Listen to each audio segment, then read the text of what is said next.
आज हम बात कर रहे हैं उत्तराखंड के राजकीय वृक्ष बुरांस की।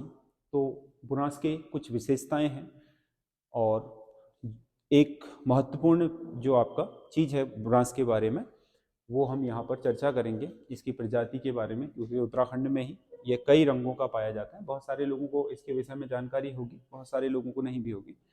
तो बुरांस की सबसे पहले तो मैं आपको बात बता दूं कि बुरांस एक ऐसा पौधा है जो 1500 मीटर यानी कि समुद्र तल से 1500 मीटर से लेकर के 4000 मीटर तक की ऊंचाई पर पाया जाता है और विशुद्ध पर्वतीय पौधा है।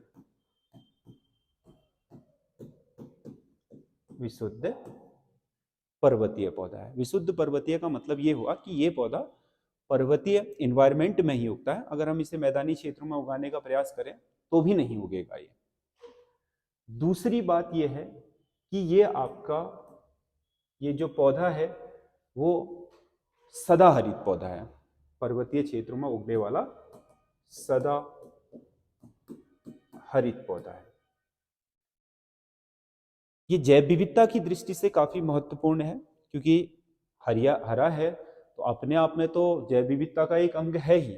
उसके अलावा इसके फूल के कारण जो पर्वतीय क्षेत्रों के इन्वायरमेंट में कीड़े मकोड़े, तितली और उन पर निर्भर रहने वाले पक्षियों की जो चहल पहल है वो भी बहुत हद तक इस पर निर्भर करती है, क्योंकि बहुत सारे पक्षी इस वजह से उत्तराखंड के जंगलों में रहते हैं क्योंकि उन्हें खाने के लिए कीड़े मिल जाते हैं।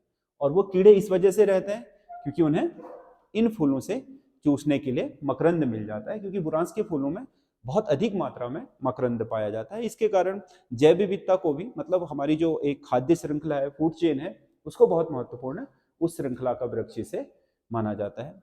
एक बहुत बड़ी वजह बुरांस है हमारे उत्तराखंड के पर्वतीय क्षेत्रों में मधुमक्खी पालन या पर्वतीय क्षेत्रों में जो जंगलों में मधुमक्खी के छत्तों से शहद निकालने की परंपरा है, उसको काफी समृद्ध बनाता है। ये मधुमक्खी पालन की रीढ़ है। हमारे यहाँ मधुमक्खी पालन में अक्सर देखा जाता है कि बसंत के बाद के सीजन में शहद निकाला जाता है, क्योंकि बसंत में बहुत तरह के फूल खिलते हैं और उनमें से एक बुरांस भी है। बुरांस के फूल के खिलने का समय बसंत ही होता है। बसंत अगर हम कहें तो बसंत पंचमी से, बसंत पंचमी ये फरवरी के आरंभ में ही हो जाती है। वहां से लेकर के आपका विषुवत संक्रांति तक, विषुवत संक्रांति 14 अप्रैल को जो होती है, तो फरवरी से लेकर के अप्रैल के समय, अप्रैल तक का जो समय है वो बुरांस के खिलने का समय होता है। अप्रैल के बाद गर्मी बढ़ जाती है तो इसके फूल काफी नरम होते हैं, तो वो सूखने शुरू हो जाते हैं।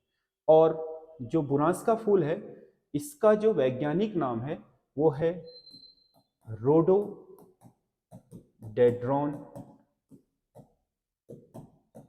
आर्बोरियम। ये इसका वैज्ञानिक नाम है इस पौधे का।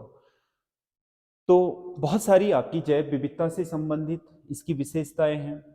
अपने आप में ये एक ऐसा पौधा है जो सदाहरित पौधा है, पर्यावरण के लिए काफी महत्वपूर्ण पौधा है। जैसे बांज की वनस्पति है, लगभग लगभग उतनी ही गुणकारी वनस्पति बुरांस की भी है।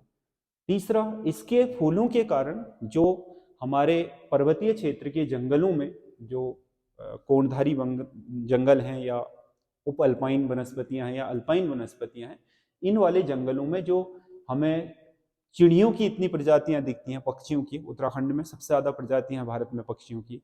उसके अलावा उत्तराखंड को तितलियों का घर कहा जाता है।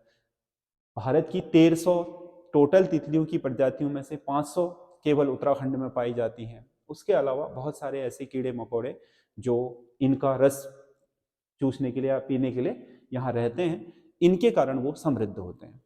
ये है चौथी चीज जो बुरांस का एक महत्वपूर्ण पार्ट है, इसके औषधीय गुण। उत्तराखंड में जो बुरांस पाया जाता है इसमें काफी औषधीय गुण पाए जाते हैं। और उन औषधीय गुणों में अगर हम बात करें तो इसका जो जूस होता है, इसका जो रस होता है, अर्क निकाला जाता है बुरांस के फूल का, वो हृदय रोग के लिए, हृदय रोग के लिए काफी लाभकारी होता है।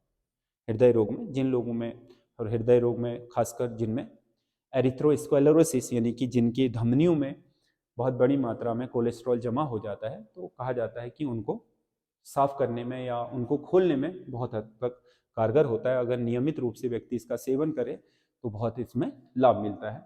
उसके अलावा मिर्गी रोगियों के लिए, पेट के रोगियों के लिए काफ़ी लाभदायक माना जाता है बुरांस का जूस। और परंपरागत रूप से एक चीज़ और है, उत्तराखंड में जैसे मछली का कांटा वगैरह अगर किसी को लग गया तो परंपरागत रूप से बुरांस का अगर सूखा फूल भी हो तो उसे खिलाए जाने की परंपरा है। अगर किसी को मछली का कांटा फंस जाता है तो कहा जाता है कि बुरांस का फूल खिलाने से वो कांटा सर्कुलेट हो जाता है हमारे पाचन तंत्र में, तो उसमें भी एक परंपरागत चिकित्सा में इसका प्रयोग किया जाता है। तो बुरांस के फूल की काफी विशेषताएं हैं। यही कारण है कि इस वृक्ष को उत्तराखंड राज्य का राजकीय वृक्ष चुनने का विचार किया गया और 2001 में इसे राजकीय वृक्ष चुन लिया गया। तो खिलने का समय मकर संक्रांति से विषुवत संक्रांति, जिसे कंबाइंड रूप से हम इस सीजन को बोलते हैं बसंत ऋतु। बसंत ऋतु, क्योंकि निचले वाले इलाकों में ये थोड़ा पहले खिल जाता है, जनवरी लास्ट या फरवरी आरंभ में। ऊंचाई वाले इलाकों में थोड़ा बाद में खिलता है। वृक्ष का आकार 20 से 25 फीट औसतन होता है, कोई थोड़ा बड़े भी होते हैं, खासकर जो ऊंचाई बढ़ने के साथ साथ थोड़ा वृक्ष का आकार बढ़ जाता है। ये जो वृक्ष है 1974 के वन संरक्षण अधिनियम के द्वारा एक संरक्षित प्रजाति का पौधा है। इसे काटना कानूनन अपराध है।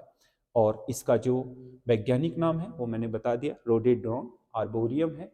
और इसके औषधीय गुण, इसके पर्यावरणीय जो महत्व है, पर्यावरणीय महत्व बहुत ज़्यादा है इसका, जो आप समझ सकते हो कि इसके कारण जो फूड चेन बनती है, इसके फूलों के कारण जो आकर्षण पैदा होता है वनों में, उससे जो हमारी जैव विविधता समृद्ध होती है पहाड़ों की, वो बहुत इंपॉर्टेंट है। तो बुरांस का ये महत्व है। और बुरांस के बारे में एक महत्वपूर्ण फैक्ट ये है कि बुरांस का जो फूल होता है, बुरांस का फूल ऊंचाई के साथ साथ जैसे जैसे ऊंचाई बढ़ती है, इसके साथ साथ इसके फूलों का रंग बदल जाता है।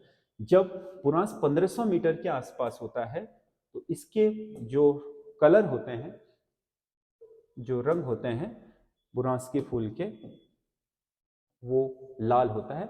लाल को भी बोलते हैं चटक लाल, बहुत तीखा लाल होता है, जो आपको दिख रहा होगा। जैसे ही हम इससे थोड़ा ऊंचाई पर जाते हैं, हम 2000 मीटर की ऊंचाई या 2000 से 2500 मीटर तक की ऊंचाई पर जाते हैं, तो ये हल्का पड़ने लग जाता है, यानी कि हल्का लाल हो जाता है। और इससे थोड़ा ऊपर जाते हैं तो ये और भी रंग छोड़ देता है। 3000 मीटर पर ये लगभग बैगनी कलर का हो जाता है।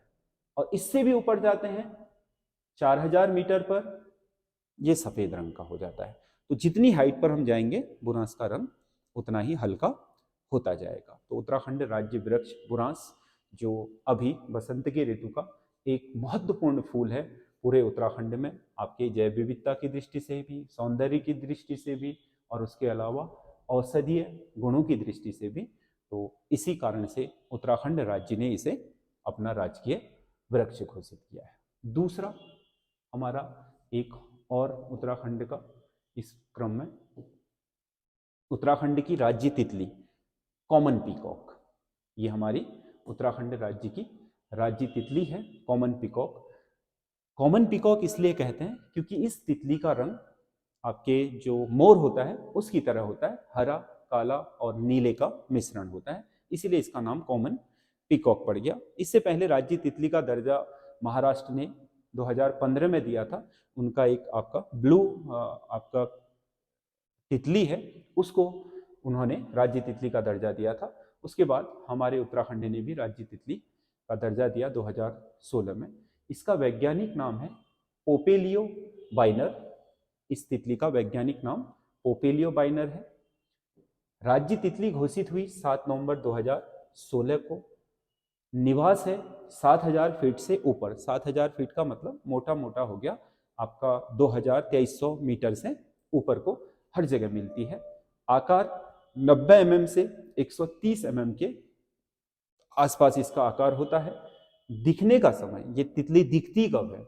दिखती है ये मार्च के महीने से अक्टूबर।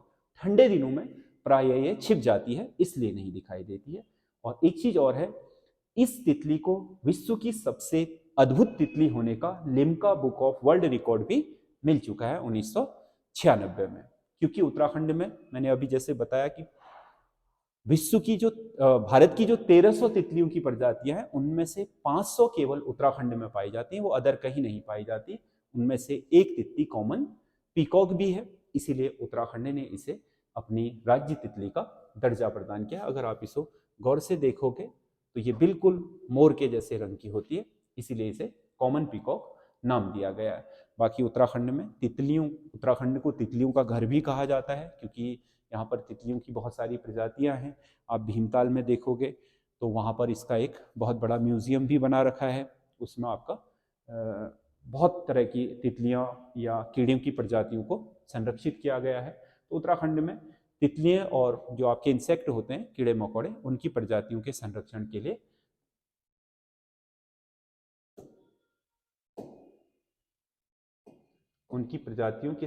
के लिए ये आपके उत्तराखंड में इसे राज्य तितली का दर्जा प्रदान किया।